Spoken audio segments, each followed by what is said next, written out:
welcome back to my channel. If you're new here, welcome. I am so pleased to meet you. My name is SALAKO Ifeoluwa. I film about faith, lifestyle, story, business, a little bit of this, a little bit of that, from Jalingo, Taraba State, Nigeria. If you have not clicked on the subscribe button, please do well to click already. Just click on it, it's free, okay? All right, so yeah, this is a continuation of the previous series on what to do when you're bored. And if you have not watched the previous videos, please do well to, I will link it somewhere here, so you can do well to check the video and then you come back to this, okay, so that you can follow the line of thought, you know, from where I've started already. So let's jump right into today's video. Yes, so the first thing I'll be mentioning in this particular segment is create a shopping list. Yes, create a shopping list. You don't have to necessarily wait till the end of the month before you can actually create a shopping list. You can actually write a shopping list over and over and over again. It just helps you get a perfect list at the end of the month when you actually really want to go and shop. Actually, you can create a list, you know, in your shopping list. You could entail what you desire to get by the end of this month, or what must have been exhausted, or what would get exhausted during the course of this month, and you feel you need to impute that or include that in your list. And it could include something that you feel you need. It does not, like, you may not have had it before and you want to include it in your possession. You can include that in your list and then go do window shopping about it, impute the price, and get prepped to purchase it by the end of the month. You can revisit your previous shopping list, do a comparing and a contrasting. Is it just juxtapose? I don't know. Okay, I think it's just juxtapose between the previous list and now, and then you know, compare them, weigh it together. There are some things you might need to scrap out. There are some things you know you need, some things you know you don't need in this new month, or at the end of this at the end of the month when you want to shop for a new one. Depends on how you shop, depends on the consistency of your shopping. If you shop every 2 weeks, if you shop every month, it depends on you. So you can do how to create a shopping list. Trust me, you'll be wowed at what you will be creating. By the time you compare your total, you try to reduce some things, remove some things, cut out some unnecessities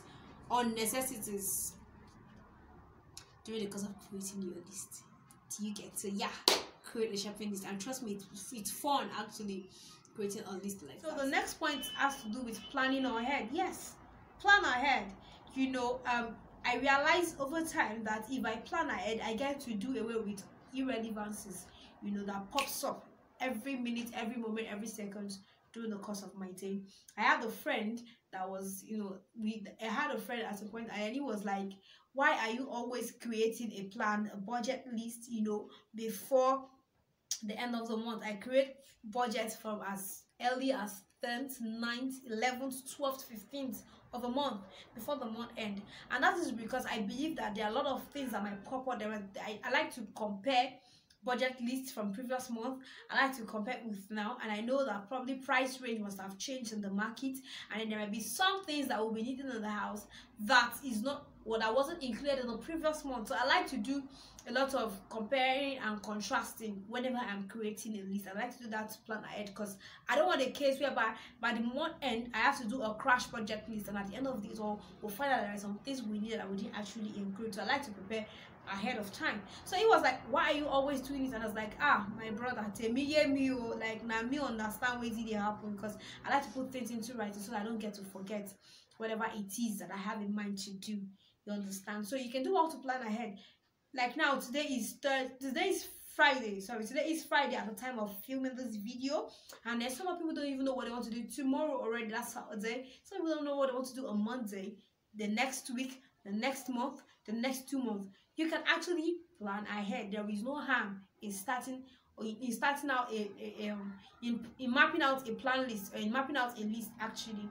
So whenever you say, okay, 9 a.m. is what I want to do, 10 a.m. is what I want to do, okay, 2 hours for air wash, 3 hours for laundry and ironing and all of that, it helps you to, you know, redirect your focus. You know, your focus is in one place. You're able to do things you can do, because by the time you realize that you're attending to all sorts of emergency and impromptu needs, you find that you are doing a lot of things in one day, and at the end of the day you'll be like, what did I actually achieve today? So you actually need a plan. You need to actually plan ahead so as to avoid irrelevancies. You know, this time there was something I wanted to say. Not everything I cry the loudest. is an emergency. I am still saying it.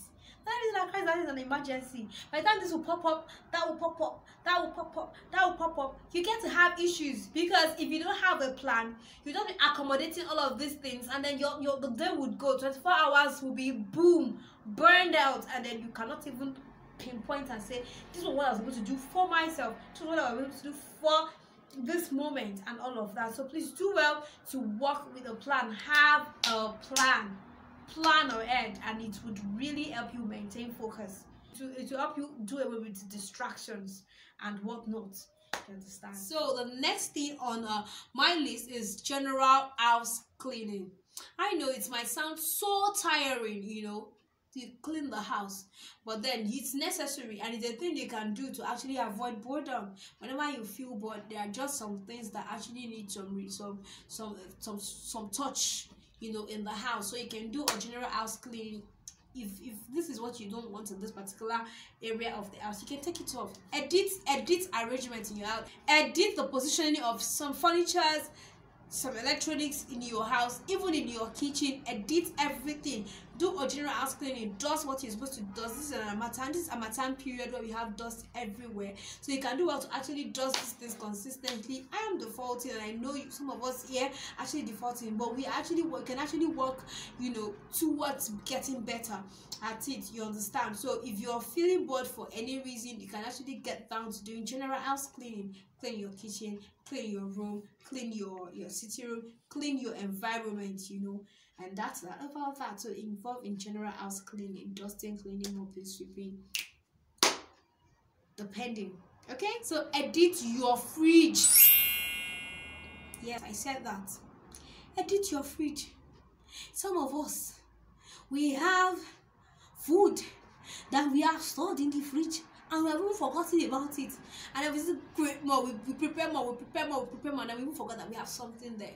You know, I think it's high time you actually edit your fridge. You know, there are some food, there's some items, there drinks, snack that you must have. It's not impossible. I must have forgotten that those things are actually there. You can take the opportunity to go into your fridge, clean it up. Some of us don't even have the time to actually clean our fridge. Go to the fridge, clean it, mop it. You know, you can even rearrange the things in your fridge. You can segment them. Okay, this section is for probably this is for soup, this segment is for old food, this segment is for beverages, this segment is for those who store beverage in the fridge, this segment is for drinks, this segment is for how do I put it now, half cooked food or half prepared food, depending, you know. So you can segment your fridge, edit the fridge, the food that you know that this thing is overdue, overstayed, it has overstayed its welcome in the fridge. Please do well to get rid of it, because it's not even so safe. It's not even safe for you health-wise to have long overdue food in your fridge. So do also edit that fridge and rearrange it. Do it. It's good for your health. Okay, let's move to the next thing, which is arrange your wardrobe. Arrange your wardrobe. Please arrange it. Okay, so I understand that not everyone has this flair for proper arrangement, or not everyone know how to go about arranging the wardrobe or arranging their clothes properly and all of that. It's fine, and I understand that some of us don't even have a wardrobe. It is fine. It is fine, but you can actually go. There's a way you can actually, you know, put your clothes together and still, you know, have a proper arrangement in your clothes segment. You know, let that closet look good. If you don't have a closet, create one. All right, you can do a DIY. You can engage. You can look for DIY tutorials online on how to rearrange your closet, or how to arrange your closet, section your clothes. These are clothes that don't need ironing. These are clothes that need ironing. These are shirts. This is the segment for my trousers. This is the segment for my skirts. This is the segment for my gowns. This is the segment for my ties. Segment for my suit. This is the segment for my undies. So that you don't have to start looking for clothes everywhere whenever it is you want to, you know, whether you go to work or go for an event or go for an hangout, so to speak. So have a proper arrangement of your closet. Engage in proper arrangement of your closet whenever you're less busy. I have a friend, a sister, in quotes now. She is always arranging her clothes. She's always arranging her wardrobe, guys. Like, always. I keep saying wardrobe. She does not have a wardrobe, but she has a lot of boxes containing her clothes. She's always arranging, always folding. Sometimes I just look at her and I'm like, I wish I knew how to fold properly like this, babe. I am learning, and I believe some of us here too are learning. And if you're already a pro in this, please do well to edit your wardrobe from time to time whenever you feel bored. So that's that about that. Up next, we are looking at rearranging your room. It's not impossible that you want to, you know, create a beautiful outlook in your room. You can always rearrange it. You could actually rearrange where your bed position is, rearrange where your mirror position is, where your dressing up position is, whatever it is you want to do. Rearrange your wardrobe, create new look it could be fortnightly, it could be monthly, it could be every 6 months, it could be annually. You can just engage in that. You know, it will take away boredom. You can go and like look at how to room arrangement ideas, or even the house arrangement ideas, interior decor and all of that. So you can pick one or two things and do one or two things, acts and tricks in rearranging your room, rearranging your house, the entire house if you can, rearranging your kitchen, rearranging everywhere, you understand. So engage in rearrangement of your room. That can actually take that can actually do away with a whole lot of boredom.